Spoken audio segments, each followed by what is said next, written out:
where you supposed to vote, maybe work no allow you, you know waiting they happen in your village.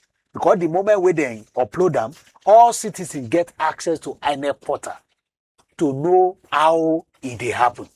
So if later they can't announce any contradicting result, at that point, you don't already know, say, manipulation there.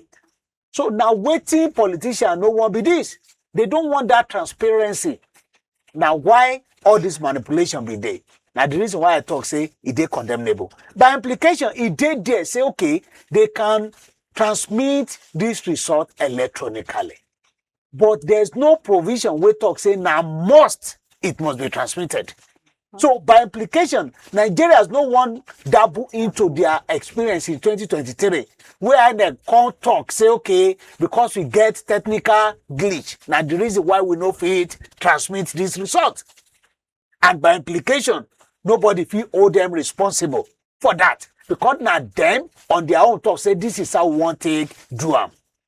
By implication, they no right say, if we no fit do am like this, so they no go fit declare winner of any election. But if to say Senate agree maybe must, for instance, to vote, now must to get a ballot paper.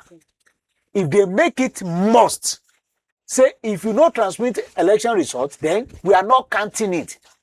The process has not been completed. If to say they make it mandatory, compulsory yesterday, then it will be easier for many Nigerians to even trust the system.